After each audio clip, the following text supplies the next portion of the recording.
ప్రభునందు ప్రియమైన శ్రోతలకు వందనములు. ఈ పోడ్కాస్ట్ కార్యక్రమం నాకు స్వాగతం. మీ అందరి కొరకు ఈ కార్యక్రమమును ప్రసారం చేయుచున్నాం. విని దైవాశీస్సులు పొందుకోగలరు.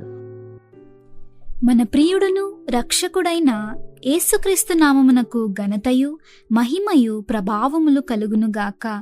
నా ప్రియమైన శ్రోతులకు వందనాలు తెలియజేయుచున్నాను. ఈరోజు మనం ప్రెస్ ఆన్, ముందుకు సాగు అనే అంశంపై ధ్యానించబోతున్నాం. ఈ మాటలు మీ హృదయమును ప్రోత్సహించునుగాక.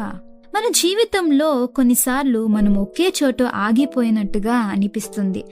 గతంలో జరిగిన విషయాలు మన మనసును పట్టుకొని ముందుకు అడుగు వేయనీయవు.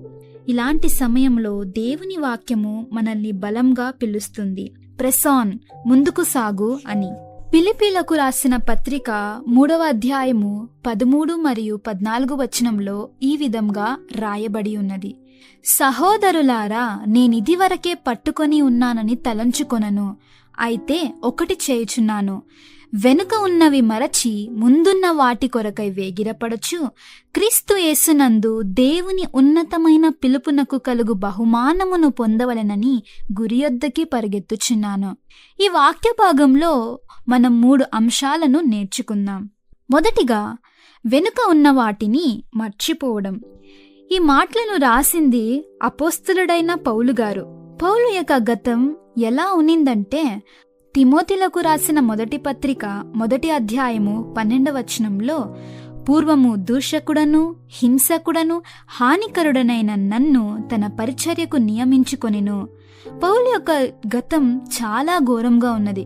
సంఘాలను హింసించాడు, విశ్వాసులను చెరసాలలో వేశాడు. కానీ పౌలు క్రీస్తును కలిసిన తరువాత పౌలు తన గతాన్ని, తన భవిష్యత్తుకు నియంత్రించుకొనలేదు. వెనుక ఉన్న వాటిని మర్చిపోవడం అంటే జ్ఞాపకం లేకపోవడం కాదు, గతం నిన్ను ఆపనివ్వకపోవడం. చాలా మంది ఇలా అంటారు, నేను అప్పుడు ఇలా చేశాను, నా జీవితం ఇలా అయిపోయిందేంటి అని. కానీ దేవుడు చెబుతున్న మాట ఏమిటంటే, నీ గతం కాదు, నా కృప నీ భవిష్యత్తుకు ఆధారమై ఉన్నది. రెండవదిగా, ముందున్న వాటి కొరకై వేగిరపడడం. పౌలు తన జీవితంలో ఆగిపోలేదు, ముందున్న వాటి కొరకై వేగిరపడ్డారు. క్రైస్తవ జీవితం అనేది నిలిచిపోయే జీవితం కాదు, అది నిరంతరం ఎదుగుతున్న జీవితం. పౌలు తనను తాను పరుగెత్తేవాడిగా పోల్చాడు. పరుగులో ఒకడు వెనక్కి తిరిగి చూస్తే ఏమవుతుంది? అతడు గమ్యం చేరలేడు. మన జీవితంలో కూడా అదే. దేవుడు ఇంకా మీ జీవితంలో పూర్తి చేయవలసిన పనులు చాలా ఉన్నాయి. మీ ప్రార్థనలు, మీ సేవ, మీ పిలుపు ఇంకా ముగియలేదు. ముందుకు సాగు అంటే కన్నీళ్ల మధ్యలోనూ ముందుకు సాగడం, ఆలస్యమైన దేవునిపై నమ్మకం విడువకపోవడం, ఫలితం కనిపించకపోయినా విశ్వాసముతో నిలబడడం. మూడవదిగా, గురియొద్దకే పరిగెత్తడం. దేవుని ఉన్నతమైన పిలుపునకు కలుగు బహుమానమును పొందవలెనని గురియొద్దకే పరుగెత్తుచున్నాను. పౌలు యొక్క లక్ష్యం సంపద కాదు, పేరు కాదు, లోక ప్రశంస కానీ కాదు. అతని లక్ష్యం క్రీస్తు యేసులో దేవుడు ఇచ్చిన పిలుపు. మన లక్ష్యం కూడా ఇదే ఉండాలి. ఈ లోకం తాత్కాలికం, కానీ దేవుని యొక్క పిలుపు శాశ్వతమై ఉన్నది. ఈరోజు దేవుడు మిమ్మల్ని అడుగుతున్నారు, మీ గురి ఎక్కడ ఉంది? అది గతంపై ఉందా లేక గమ్యంపై ఉందా? బహుశా ఈరోజు మీరు అలసిపోయి ఉండవచ్చు.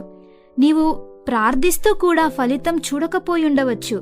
నీవు ఒంటరిగా ఉన్నావని కూడా నీకు అనిపించవచ్చు. కానీ దేవుడు మీకు చెబుతున్న మాట ఏమిటంటే, నేను నీతో కూడా ఉన్నాను, ఆగిపోకు, ముందుకు కొనసాగు. గలతీయులకు రాసిన పత్రిక 6వ అధ్యాయము 9వ వచనంలో, మనము మేలు చేయుటయందు విసుకక యుందుము, మనము అలయక మేలు చేసితిమేని తగిన కాలమందు పంట కోతుము.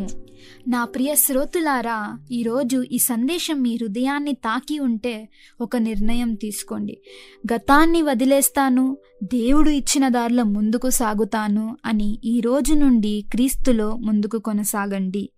అపోస్తలుడైన పౌలు లాగానే మనము కూడా గురియొద్దకే పరుగెత్తితే దేవుడు మనల్ని బహు గొప్పగా వాడుకుంటారు.